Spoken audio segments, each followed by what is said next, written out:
Baik, Assalamualaikum warahmatullahi wabarakatuh. Sebelumnya, perkenalkan, saya Zakir Anwarta dengan NPM B1A 024023. Saya berasal dari kelas A angkatan 2024. Izin Ibu untuk mengumpulkan tugas UAS Hukum Pidana.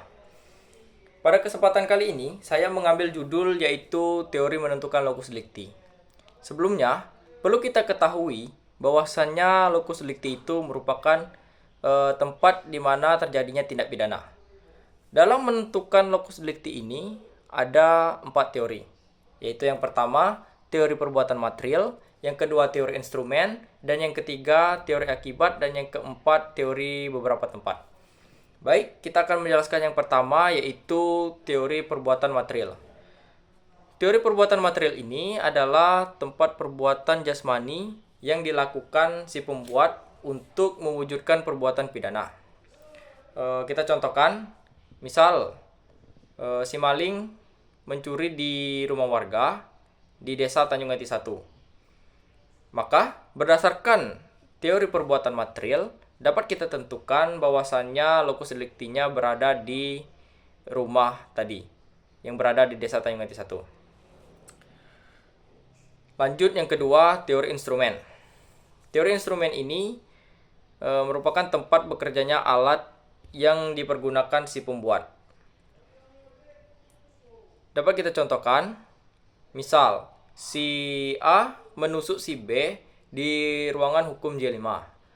Maka berdasarkan teori instrumen dapat kita simpulkan bahwasannya locus delictinya berada di ruangan hukum J5. Atau dapat juga kita contohkan kasus pembunuhan di Kampung Bali di Bengkulu. Nah, di situ kan diceritakan bahwasannya tempat pembunuhannya itu di Kampung Bali. Maka berdasarkan teori instrumen, Kampung Bali tersebut merupakan locus delictinya. Yang ketiga, teori akibat. Yaitu teori akibat ini tempat di mana menimbulkan akibat dari kejahatan tersebut. Kita contohkan kasus Jessica Kumala Wongso. Sebelumnya kita bercerita sedikit tentang kasus Jessica Kumala Wongso.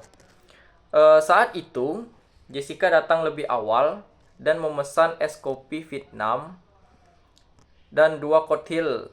Kemudian duduk di meja 54 hingga akhirnya Mirna dan Hani datang.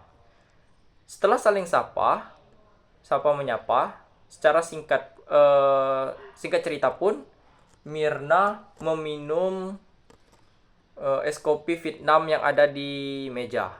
Sesudah minum es kopi tersebut, si Mirna ini langsung kejang-kejang dan mengeluarkan buih-buih dari mulut. Dan kemudian si Mirna dilarikan ke rumah sakit. Kemudian setelah sampainya di rumah sakit, si Mirna ini dinyatakan meninggal dunia. Berdasarkan teori akibat, maka dapat kita simpulkan bahwasannya locus delictinya berada di rumah sakit. Lanjut yang keempat, teori beberapa tempat. Teori beberapa tempat ini adalah tempat apabila kejadian itu dilakukan di berbagai tempat atau di beberapa tempat yang berbeda. Contohnya, ini sebuah kasus.